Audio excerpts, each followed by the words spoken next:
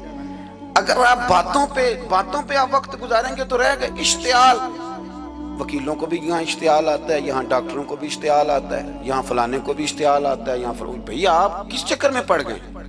اگر آپ کو اشتعال ہی آنا ہے، آپ دیکھیں نا اہل طائف نے نبی پاک کے ساتھ کیا کیا۔ تاریخ میں نا کچھ الفاظ ایسے ہیں جو پڑھے نہیں جاتے۔ جب انہوں نے کہا کہ معاذ اللہ، آپ نبی ہیں جو دروازہ دروازہ گھوم رہے ہیں، آپ نبی ہیں جن کے ساتھ لشکر ہی کوئی نہیں، پیسے ہی کوئی نہیں، آپ ہیں، اتنے سخت جملے، پھر پتھر بھی مارے۔ اشتعال تو 1.5 منٹ میں آ جاتا بندے کو، اور ہمارے ہاں تو رہ بھی صرف اشتعال ہی گیا ہے، صرف اشتعال ہی ہے، جس کو دیکھو اسے اشتعال ہے، ادھر بھی لڑائی، ادھر بھی دنگا، ادھر بھی فساد۔ بھئی آپ چھوڑیں۔ رسول کریم علیہ السلام کو حضرت زید بن حارثہ نے کہا حضور دعا کریں گے تباہ ہو جائیں، نبی پاک نے فرمایا لفظ حدیث کے فرمایا لم ابعث لعانا، فرمایا میں کو تانے دینے والا بن کے آیا ہوں، میں کو وہ ہوں جو تانا زنی کروں گا، بد دعا دوں گا انہیں۔ فرمایا انما بعثت ہادیا و رحمہ، فرمایا میں تو رحمت بن کے آیا ہوں اور لوگوں کو ہدایت کا راستہ دکھانے کے لیے آیا ہوں۔ زندگی میں کبھی بھی اشتہار، ایک بات اور کرنی ہے آپ سے، اس پر بھی آپ نے خاص توجہ کرنی ہے، جو ہمارے لیے سرکار کی محتاجی میں سے خیرات ہم نے لینی ہے، وہ یہ ہے کہ نبی پاک صلی اللہ علیہ وسلم کو نا قرآن مجید نے حریص کہا۔ اللہ اکبر، یہاں شاید آپ مجھے کہہ دیں تو میں ناراض ہو جاؤں، لیکن قرآن نے کہا حریص علیکم بالمؤمنین رؤوف الرحیم۔ اللہ کرے کہ ہم قرآن کے الفاظ پر غور کریں۔ حریص علیکم، اے میرے محبوب کے غلاموں، نبی پاک صلی اللہ علیہ وسلم نا تم پر حریص ہیں، یعنی تمہاری بھلائی چاہنے میں جلدی کرتے ہیں، تمہاری بھلائی چاہنے میں۔ یہ ایسے الفاظ ہیں کہ اس سے بڑھ کر میں ان کا معنی نہیں کر سکتا، اگرچہ علماء تفسیر نے حریص علیکم کے کئی معنی بیان فرمایا محبوب کو جلدی ہے۔ بیٹا بھی اماں سے کہتا ہے اماں آہستہ آہستہ ہی میری ترقی ہوگی نا، اب مرید بھی پیر صاحب سے کہتا ہے حضرت صاحب ہوں میں شروع کرتے لئیے سویرے اٹھتے پہنا تے اے میں ہولی ہولی کر کے داڑھی، مجھے تو خیر بہت سارے کہتے ہیں، اس لیے ایک میرے سنگی ہیں اللہ تعالیٰ انہیں جزائے خیر دے، وہ جنوبی پنجاب سے ہیں تو وہ سرائکی ہیں۔ اب ہمیں اللہ نے یہ اعزاز دیا ہوتا ہے کہ ہمارے پاس ہر زبان کا بندہ ہوتا ہے، اس لیے کئی دفعہ اپنی زبان بھی گڈ مڈ ہو جاتی ہے، کیونکہ سب سے بات کرنی ہوتی ہے نا جی۔ تو مجھے کہنے لگے ایک دن فون کر کے پیر صاحب مبارک ہو گئے، میں نے کہا جی خیر مبارک، کیا ہوا؟ کہنے میں ان چھوٹی چھوٹی داڑھی رکھ لئی اللہ دے فضل نہ۔ میں کہا چلو میں تیری مبارک قبول کرتی تو مہربانی کری انہوں کھاد شاد باندھا رہی تاکہ تھوڑی بڑی بھی ہو ہی جائے کہ مبارک ہوئے۔ میں چھوٹی چھوٹی، میں کہا چلو اللہ کریم خیر کرے گا بڑی بھی ہو جائے، حالانکہ داڑھی کا کوئی وزن ہی نہیں ہوتا، کیا ہوتا ہے نہ چھوٹی کا نہ بڑی کا، اللہ سمجھنے کی توفیق عطا فرمائے۔ باہر کہ جو بات عرض کرنی ہے اس کی طرف آتا ہوں آپ حضرات سے۔ حریص علیکم، بھئی ہر بندہ کہتا ہے میں آہستہ آہستہ چلوں گا، لیکن نبی پاک صلی اللہ تعالی علیہ وسلم نے شوق رکھتے میری امت کو جلدی سے خیر ملے، جلدی سے۔ آپ دیکھیں نا ہم نے نا اصل میں سنی تقریریں، سنانے والوں نے سنا دیں، بس وہ ٹھیک ہے ایک نظام ہے، لیکن کبھی کبھی نا ہم الجھ جاتے ہیں، اڑ جاتے ہیں کہ یار ایسے بھی ہوتا ہے۔ نبی پاک جلدی کرتے ہیں اپنی امت کو خیر دینے میں، جلدی۔ حضرت ابو ہریرہ نے حافظہ مانگا تو فٹافٹ دیا حضور۔ حضرت جابر ابن عبداللہ نے کہا حضور گھر میں غربت ہے تو فرمایا یہ کلو لے جا، کھول کے نہ دیکھنا کھجورے، کھاتا رہنا ختم کوئی نہیں ہوگا۔ جس نے جو مانگا نا جو ذرا جلدی کر کے، مرنا ہے پھر قبر میں جانا ہے، پھر قیامت تک قبر میں لیٹنا ہے، پھر قبر سے اٹھنا ہے، وَإِذَا الْقُبُورُ بُعْثِرَتْ عَلِمَتْ نَفْسٌ مَا قَدَّمَتْ وَأَخَّرَتْ، پھر وہاں سے اٹھ کے حساب دینا ہے، حساب کے بعد جنت دوزخ کا فیصلہ ہونا ہے۔ اور میرے نبی پاک صلی اللہ علیہ وسلم کو بڑا شوق ہے امت جلدی جلدی جنت میں جائے، لہذا فرمایا ابو بکر تو بھی جنتی ہے۔ حضور وہ قبر، وہ اٹھنا، وہ حساب کتاب، فرمایا میں جانوں اللہ جانے۔ عمر تو بھی جنتی ہے، عثمان بھی جنتی ہے، علی بھی جنتی ہے، طلحہ بھی جنتی ہے، زبیر بن عوام بھی جنتی ہے، طلحہ بن عبید اللہ بھی جنتی۔ 10 بندوں کو نہ کھڑے کھڑے جنت۔ امام حسن اور حسین پیچھے کھیل رہے تھے تو پوچھ لیا کسی نے حضور یہ 10 تو جنتی ہیں، تو فرمایا جو پیچھے ہیں، تو کہا سید الشباب اہل الجنہ، یہ جنتی ہیں اور یہ جنتیوں کے سردار۔ آپ ذرا پلٹ کے دیکھ لیں کس طرح حضور نے، اور یہ اس شوق کو آپ سمجھیں، ہمیں تو شوق ہی کوئی نہیں، اب یقین کریں نہیں شوق، زیادہ سے زیادہ شوق ہوگا تو اپنے بیٹے کے حق میں ہوگا کہ جلدی جوان ہو جائے، اور اس میں بھی ہماری ڈبل لالچ ہوتا ہے کہ بچہ جوان ہو جائے اور میں کبھی بوڑھا بھی نہ ہوں، یہ بھی جوان ہو جائے اور میں بھی جوان ہی رہوں، بھئی یہ تو نہیں نہ ہو سکتا۔ اگر وہ جوان ہوگا تو پھر آپ کو بوڑھا ہونا پڑے گا، لیکن ہمارا ڈبل لالچ ہے کہ یہ بھی جوان ہو جائے اور میں بھی جوان ہی رہوں، یہ ہو سکتا؟ نبی پاک صلی اللہ علیہ وسلم نے فرمایا، آپ ذرا غور کریں، فرمایا وہ بیر روما ہے جو خرید کے دے دے گا میں اسے جنت کی بشارت دیتا ہوں. فرمایا جو مسجد بنائے گا میں گارنٹی دیتا ہوں اپنے لیے جنت میں مکان بنا لے گا. میرے رسول کریم علیہ السلام جنت کو آسان کرتے چلے گئے. فرمایا دو چیزوں کی ضمانت دے دے, زبان اور شرمگاہ کا غلط استعمال نہ کرنا, میں تجھے گارنٹی دیتا ہوں کہ رب تجھے بغیر حساب کتاب جنت عطا کر دے گا. جلدی کے ساتھ حضور نے یہ شوق پیدا کیا. ہمارے ہاں نا ہر معاملے میں تیزی ہے. امیر راتوں رات ہونا ہے, حسین راتوں رات ہونا ہے, اور بادشاہ بھی نیک ذرا آہستہ آہستہ ہو کے کرنا ہے. آہستہ آہستہ آہستہ آہستہ. اور تو ہر ویلے مسیطے بہ رہنا ہے تے اور کتے بھئی ہے جی. بھئی مسجد اللہ کا گھر ہے, تیرے گھر بیٹھتے تو 2-3 دن زیادہ بیٹھتے, تو نے کہنا تھا کوئی اور کام بھی کریا کر. اللہ کے گھر بیٹھے ہیں تو یہاں بھی تجھے اعتراض ہے. کدھر جا کے بیٹھے, کدھر بیٹھے جا کے. ہمارا ایک پیر بھائی تھا, اللہ اکبر, تو حضرت صاحب کے پاس آ کے نا کسی نے شکایت لگائی اس کی کہ اس کے گھر والے کہتے ہیں تیار والے پیران کو لے بیٹھا رہنا ہے. تو سب آس پہ فرمان لگے ایک باری پھر گل کری, کہتا جو کہتے ہیں ہر وقت پیروں کے پاس بیٹھ رہتا. فرمایا یار بڑا مزہ ہے, ایک باری پھر کری. تو وہ جب حضرت صاحب کو مزہ آتا تھا تو ہمیں مفت میں آنا شروع ہو جاتا تھا. تو یہ تو بڑی بات ہے نا جی کہ کوئی کسی اللہ والے کے پاس بیٹھتا ہے. میری بات کو سمجھ لیں, جلدی کرتے رسول کریم, ہمیں بھی تھوڑی جلدی کرنی چاہیے نبی پاک کا غلام بننے. صحابہ نے بڑی جلدی کی, آپ یقین کریں 1 منٹ بھی دائیں بائیں نہیں. بس آج حکم آیا, آج ختم, آج ہی عمل ہوگا, کل پرسوں ترسوں کی بات کوئی نہیں. ساری دنیا جاتی ہے نا مدینہ شریف اور جا کے دیکھتی ہے مسجد قبلتین, 2 قبلوں والی مسجد. یار بڑا مشکل کام ہے, بڑا مشکل کام ہے. لوگ کہتے ہیں پہلا تسی انجان دے سو, اب یہ کہنا شروع کر دیا بڑا مشکل کام ہے. حضور نے 4 رکعتوں والی نماز 2 ادھر منہ کر کے پڑھائی اور پھر 2 رکھتے ہیں. اور یار مشکل ہے کام, بڑا مشکل. یہاں تو میرے بھائی پگڑی کا سٹائل بدل ناراض ہو جاتے.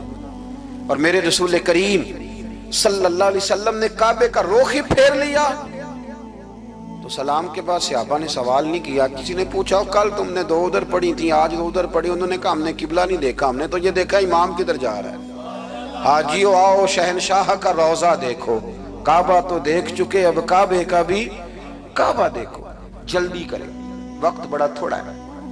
بیماری فٹافٹ آ جاتی ہے, کچھ پتہ نہیں چلتا. کمزوری فٹافٹ آ جاتی ہے, کچھ پتہ نہیں چلتا. بہت سارے حالات ہیں جو جلدی خراب ہو جاتے ہیں. نبی پاک صلی اللہ تعالیٰ علیہ وسلم نے نا اپنی امت کو بڑی ساری خیر اللہ سے لے کے دی. ہمارا دین بڑی جلدی مکمل ہوا, 23 سالوں میں مکمل دین حضور نے ہمیں عطا فرمایا. اور پھر ایک اور مزے کی اور لطف کی بات یہ کہ ایک ہے کہ جنگیں بھی ہو رہی ہیں. ہم کہتے ہیں جی آرام سے بیٹھیں گے تو دین کی بات کریں گے, جنگیں بھی جاری ہیں. بدر ہے, احد ہے, آخر دم تک. جس دن سرکار کا وصال ہوا اس دن بھی نبی پاک صلی اللہ علیہ وسلم نے لشکر روانہ کیا, اس دن بھی لشکر روانہ کیا. جنگیں بھی ہو رہی ہیں اور ساتھ ساتھ رسول پاک نماز, عبادت, تہجد, مسواک, شریعت, دین, تقوی, پرہیزگاری, ان ساری باتوں کا درس بھی بیان فرما رہے ہیں. ہم کہتے ہیں جی وہ فلانے حالات ٹھیک ہو جائیں گے کاروباری تو پھر میں مسجد ہوں. بھئی حالت جنگ میں بھی جنگ بھی چلتی رہتی تھی, تہجد بھی چلتی رہتی تھی. وہاں یہ حال تھا کہ وہاں پریشانی بھی چلتی رہتی تھی اور درود و سلام بھی چلتا رہتا تھا. میرے رسول کریم صلی اللہ علیہ وسلم کے غلاموں, اپنے زندگی میں ناکام وہ لوگ وہ جنہوں نے وقت ضائع کیا, وقت نہیں ضائع کیا.